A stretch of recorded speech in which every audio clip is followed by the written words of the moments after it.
Hi there, I'm Planti, and today we're looking at how we can make songs faster in FL Studio by using a template. First, we'll be looking at mine, the best template ever made, and then I'll be showing you how to set up your own template, and I'll include a free install link of my template down in the description with no strings attached. Alright, let's get right into it. So the moment you open up the project, you're not only greeted by an organization system of drums, instruments, and bass, whatever that means, but you're also greeted by a piano. This is a piano I've sampled myself because I'm a pianist, and as a pianist, I often find myself starting a song with MIDI. So when you open up the project, if you're like me, you can just start recording right away and get your MIDI down because the direct wave piano is already selected for you. It costs 0 CPU and therefore is pretty user-friendly for people with weak computers too. Alright, so there's a channel rack for instruments and there's also one for drums and bass.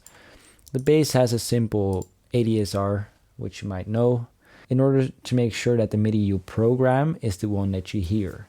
The kick and snares are already here, they're empty, and they're already routed into the mixer. So let's look at where they're going. Alright, this is the mixer of the project.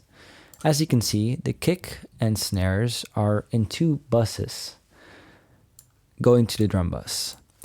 Now, why might you want a kick bussy? Well, if you have multiple kicks in your track and you want to sidechain your bass to all of your kicks, you could route that all independently and have a giant aneurysm, or you could just use the kick bussy and route them to the kick bus very easily.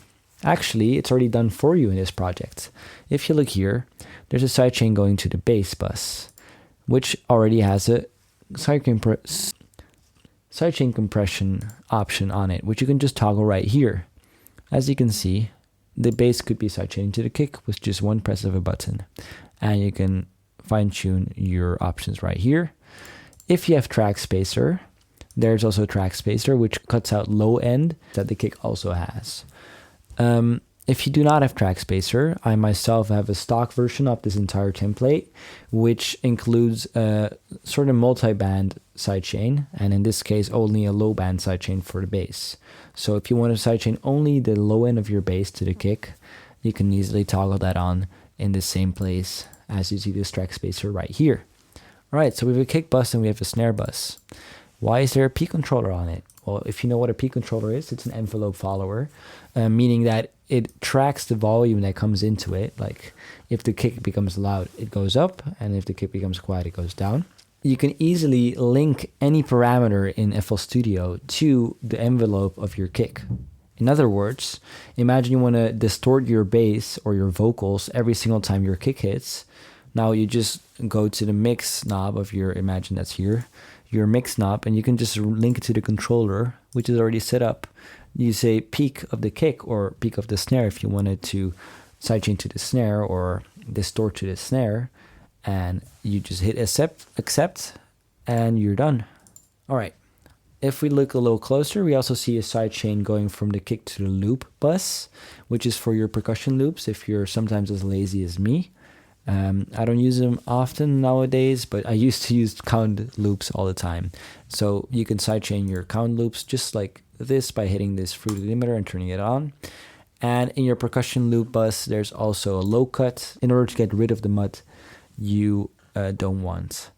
In your stock version, you don't have Pro Q4, but you have the stock FL parametric EQ2. All right. So the kick goes to the loop bus, the sidechain to the bass bus, but it also goes to the ambient bus, which is where your vinyl crackles, your ambient recordings, your field recordings go into.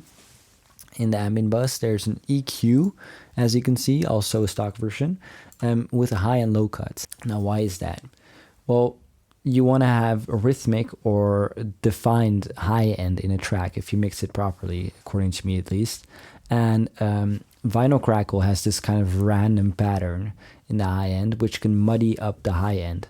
So there's a high cut in here, so you can have the high frequencies of your track be defined by stuff like your vocals, your hi-hats, or whatever else, but not this random chaotic sound. There's also a sidechain right here, as I said, which you can turn on immediately sidechaining it to the kick. Now, lastly, the kick also sidechains the pre-master effects. You can turn it on right here. So imagine you want to have a very soft kick, but you still wanted to sidechain every single sound in your track. Well, that's where you use this fruity limiter. You just turn it on and your kick and everything else gets ducked with it to give you a lot of headroom and compress and master. But why is there a pre-master in this template? Well, if you want to be able to hear your metronome or the browser preview, and you've ever had master effects on your master, well, good luck, because sometimes if you have reverb or delay on your master and you're trying to hear that metronome, it becomes very hard to play piano or sing right on time. So for the artist, if they have a metronome playing and you want them to be able to hear it perfectly, maybe even a little louder or softer, you can have an independent metronome and browser preview track, which I call playback right here. It's the 10th insert. So imagine you want to have your metronome be a little softer. You just drag this fader right down. Hell fucking yeah, boy. All right. So that's why there's a pre-master. You put all your effects there and they affect all the things in your track. But if you want to hear your metronome or if you want to hear your drum sounds in your browser, well, you can just do that right there. Easy. So we started this video by speaking about the organization of drums, instruments, and bass. So what the fuck do you mean instruments are independent from drums? Drums are also instruments, right? Yes. Why is it called like this? Because I like to call it like that. But what the fuck do these buses mean? Well, it's pretty obvious, of course. Your drums is for your drums. But you can just categorize it in like percussive sounds or transient sounds. Usually atonal, but of course drums also have tones in them, and toms obviously do very much.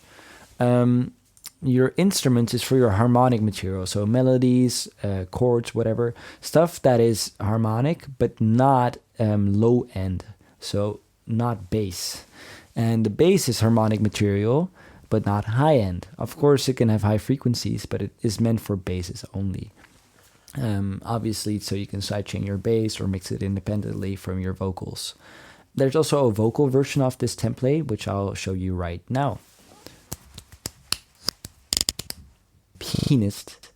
So what are these buses doing? Well, we have the vocal bus, which is just an additional bus.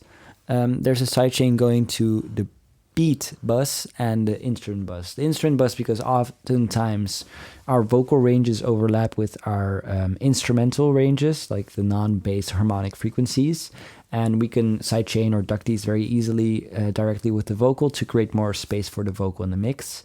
But imagine you want to not only affect the mids and highs, but the entire beat, also your drums. Well, that's where the beat bus comes in. The drums, instruments, and bass, they're routed right there. And you can turn on this track spacer to, or of course your stock version to duck all the frequencies that the vocal have and carve them out from the entire mix of the instrumental. Aside from that, there's a vocal main bus and an ad-lib bus. The main bus sidechains the ad-lib bus if you wanted to with this fruity limiter right here. And there's a low cut in both the buses at 65 hertz. Usually people do not sing below 65 hertz, and there might be some rumble from your mic pickup, so that's why that cut is there. If you do sing lower than that, obviously feel free to not turn this on, and the same goes for this main vocal bus. That's pretty much it. Lastly, let's look at the sends. All of the inserts in this entire preset are all going into the sends. That is done intentionally, so you could store send mixer states with sidechains involved. For example, I've got this one called Bone Mist. This is an octave up reverb send, and there is also a compressor sidechaining to the kick and snare bus, making it so that you can have your kick and snare duck these and make your reverb more rhythmic and make your mix more clear. In general, you can also go ham with whatever sidechaining you do here, obviously, a vocoder or whatever stuff you want. But this is nice because now you can store these sidechain links in the preset itself, and then whenever you drag and drop it into your send, it'll have these stored in and already be ready to go. All right, let's imagine you want to route something to the mixer. How do you do that? Well, the easy way is Command or Control if you're a based Windows user. L. Yeah, now it's in your mixer. Where does it go now? Well, to your instrument bussy, obviously, because it's not a bass instrument, except if it's a bass. And color is yellow, and put it into the bass if you want to stay organized. So yeah, Command or Control if you're a Windows user. Left click on the bus that you want it to go through, and that means route to this track only. It only gates the previous routing, which was to the master, and then route it only to the instruments. Imagine how bothersome it would be if you want to lower the instrument sound of the buzz of the instrument sound, the sound of the instrument bussy, and then your pianist goes into the master and still stays loud. So yeah, everything you route in this entire preset, you route with Command or Control, left click to a bus and not to the master. Except obviously if you want to bypass the pre-master. So yeah, do whatever you want. Hell freaking yeah. All right, lastly, the drums, they have a parallel bus, which is easy parallel compression, reverb, whatever. If you want to dial in some parallel reverb or compression, just put a fully wet out signal from here and then fade it in like this to add some parallel compression, reverb, whatever. That's pretty much it. So let's look into how you could make your own template. File from empty. Of course, you could also start from my template and build from there.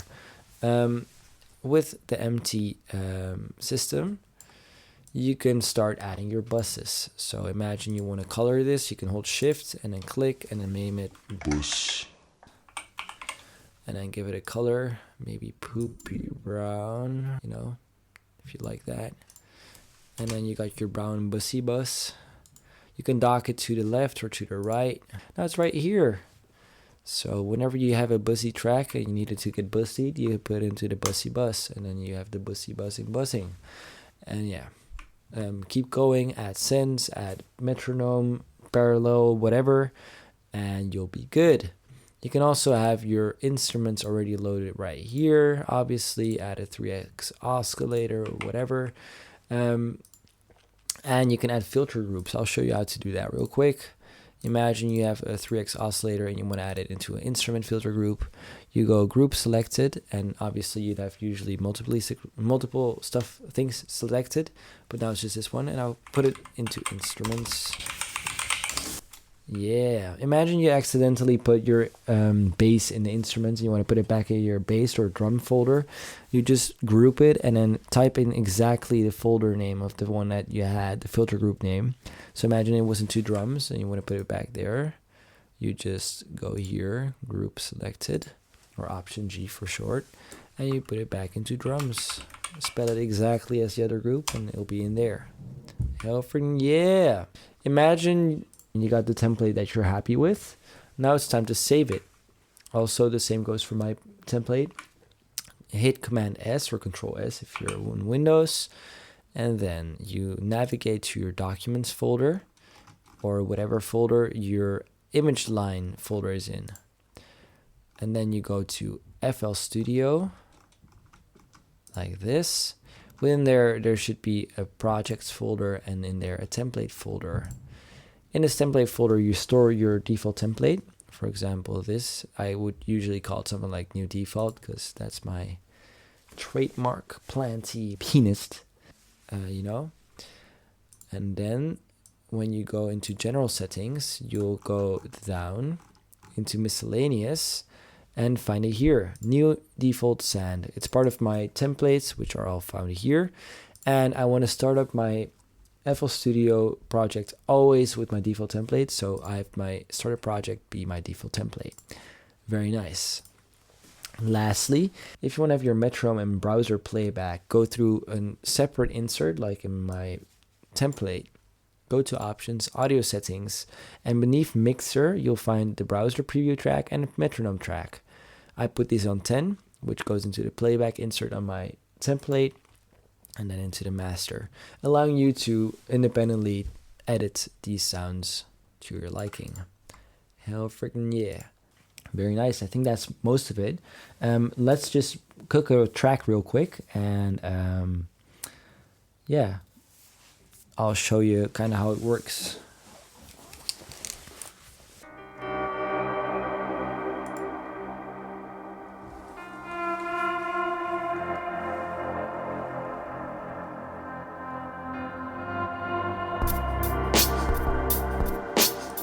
Okay, so we went from that and then exported it and resampled it into whatever this is.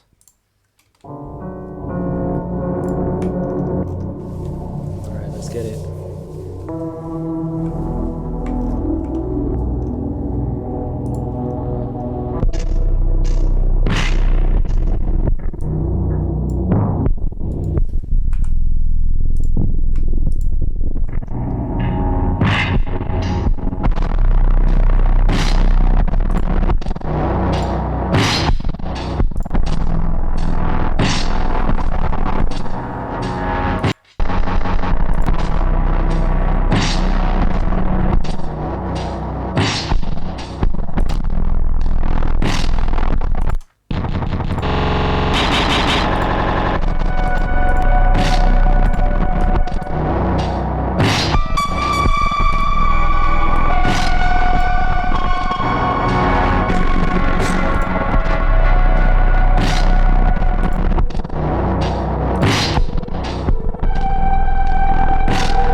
Right, we should have everything recorded.